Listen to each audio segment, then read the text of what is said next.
Okay, so I had a lot of people asking about this PVC pipe cover and would I recommend it, the pros and cons. Let's kind of go over the pros and cons. So it works, that's a pro.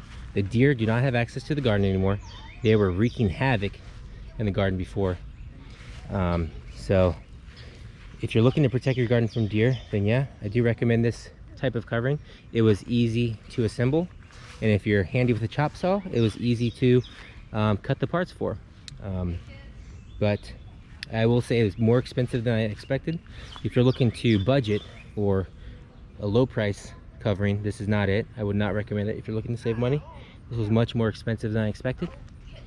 Both the netting and the PVC pipe are not cheap, and but you know, it does the job, and like I said, it's easy assembly.